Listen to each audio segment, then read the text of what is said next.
So hello everyone, আসসালামু আলাইকুম, welcome to my another video. তো চলে এলাম আর একটি নতুন গুরুত্বপূর্ণ ভিডিও নিয়ে।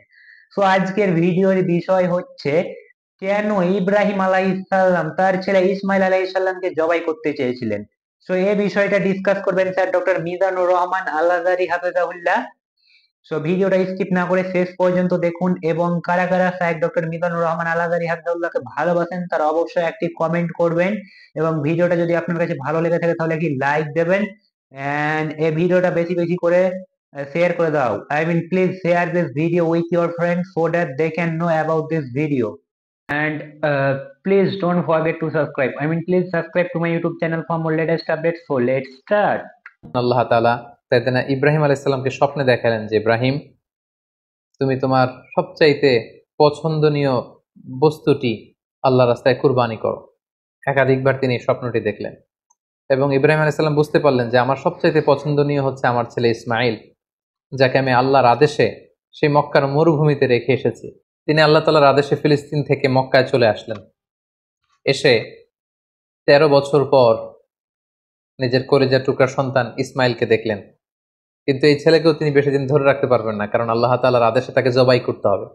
তিনি ছেলের সাথে কনসাল্ট করলেন। বাবা ছেলের কনভারসেশনটা কেমন ছিল আল্লাহ তাআলা সূরাতুস সাফফাতে খুব চমৎকার ভাবে বলছেন, ফালাম্মা বালাগা মাআহু সাইয়া ক্বালা ইয়া বুনাইয়া ইন্নী আরা ফিল মানামি আন্নী আযবাহুক। ইসমাইল যখন একটু হাঁটতে পারে, দৌড়াতে পারে, ছোটাছুটি করতে পারে, এই বয়সে যখন পৌঁছলো, ইব্রাহিম আলাইহিস সালাম এসে বললেন, হে আমার কলিজার টুকরা সন্তান, আমি স্বপ্নে দেখেছি যে আমি তোমাকে জবাই করছি।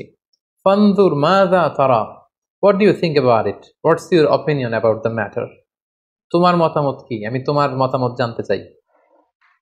ছোট্ট ছেলে ইসমাইল আলাইহিস সালাম বললেন, ক্বালা ইয়া আবাতি ফাআল মা তু'মার, হে আমার বাবা, আপনি যেমনটি আদিষ্ট হয়েছেন ঠিক তেমনটি করুন।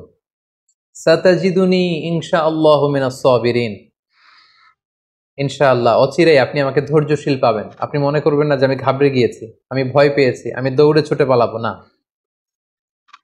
আপনি যেমনটি দেখেছেন তেমনটি করুন, কারণ আপনি আল্লাহর নবী এবং আল্লাহ তাআলা আপনাকে আদেশ করেছেন, এটা আপনার উপর আল্লাহর ওয়াহী।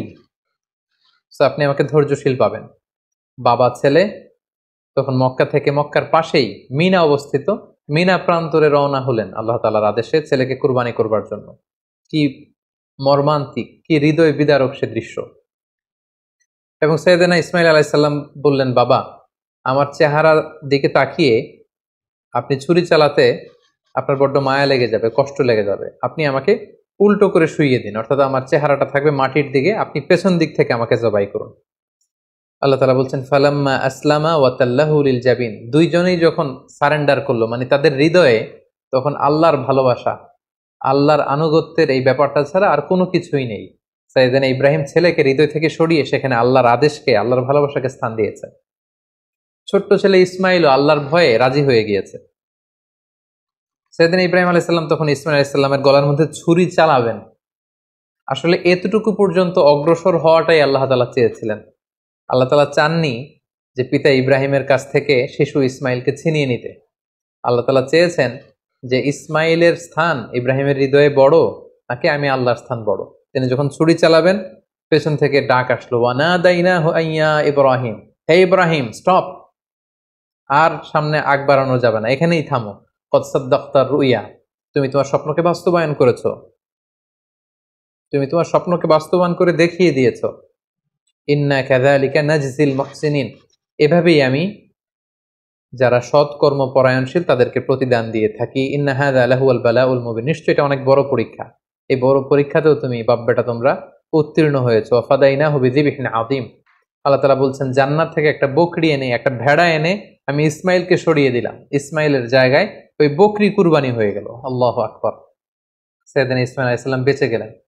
ওই যে মিনা প্রান্তরে সাইয়েদনা ইব্রাহিম আলাইহিস সালাম ছেলের বদলে বকরি জবাই করলেন, এই দৃশ্যটাও আল্লাহ তাআলার এত ভালো লেগেছে, কিয়ামত পর্যন্ত 10 জিলহজে গোটা বিশ্বের সব সামর্থ্যবান বিশ্বাসীদের জন্য এরকম জবেহ করা, স্যাক্রিফাইস করা, অ্যানিমালসকে স্লটার করা আল্লাহ তাআলা ওয়াজিব করে দিয়েছেন। তার মানে কুরবানির যে বিধান, এটা আমরা সাইয়েদনা ইসমাঈল আলাইহিস সালামের বদৌলতেই পেয়েছি। কেন আল্লাহ তাআলা এমন ঠিক করলেন? আল্লাহ তাআলা চাইলেন যে আমি দেখতে চাই ইব্রাহিমের হৃদয়ে কে বড়, কলিজার টুকরার সন্তান ইসমাইল বড় নাকি আমি আল্লাহ তাআলা বড়? এখান থেকে আমাদের জন্য শিক্ষা হচ্ছে, ইব্রাহিম আলাইহিসসালামের হৃদয়ে সবচাইতে পছন্দের জায়গাটা ছিল তার সন্তান ইসমাইল। কারণ ৮৬ বছর পর একটা সন্তান পেয়েছে। কত মায়ার জায়গায়, কত আদর এবং ভালোবাসার জায়গায় তিনি হৃদয়ে তাকে স্থান দিয়েছিলেন। আল্লাহ চেয়েছেন না, ওই জায়গায় যেন আল্লাহর ভালোবাসাটা থাকে। এজন্য ইব্রাহিম আলাইহিসসালামের উপর সবচেয়ে বড় পরীক্ষা তিনি চাপিয়ে দিয়েছিলেন। সম্মানিত ভাই এবং বোনেরা, আমাদের হৃদয়েও একটা ইসমাইল আছে। আমাদের কারো হৃদয়ের ইসমাইল হচ্ছে আমার টাকা, আমাদের কারো হৃদয়ের ইসমাইল হচ্ছে আমার ব্যাংক ব্যালেন্স, কারো হৃদয়ের ইসমাইল হচ্ছে আমার গাড়ি, আমাদের কারো হৃদয়ের ইসমাইল হচ্ছে আমার যশ খ্যাতি।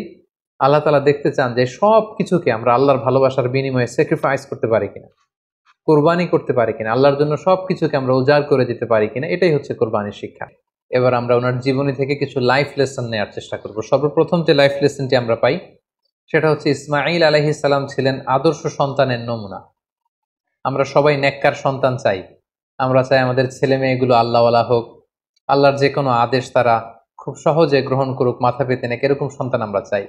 এরকম সন্তান যদি আমরা চাই, তাহলে তাদেরকে ইসমাঈল আলাইহিস সালামের মতো করে আমাদেরকে গঠন করতে হবে। কারণ ইসমাঈল আলাইহিস সালাম এমন একজন আদর্শ সন্তানের নমুনা ছিলেন। সাইয়েদনা ইব্রাহিম আলাইহিস সালাম যখন তাকে বললেন যে, বাবা স্বপ্নে দেখেছি তোমাকে আমি জবাই করছি, তুমি কি বলো? তিনি এক বাক্যে বলেছিলেন, ইয়া আবাতি ফাআল মা তুমার।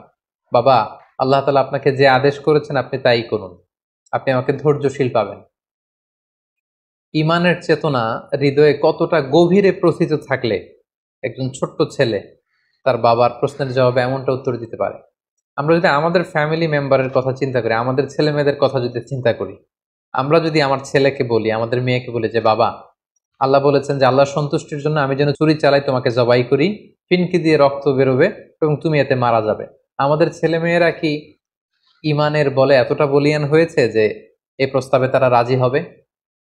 আমাদের কিন্তু এই বিষয়গুলো ভেবে চিনতে সামনে আগানো দরকার, যে আমরা আমাদের ছেলে মেয়েদেরকে কি শিখাচ্ছি।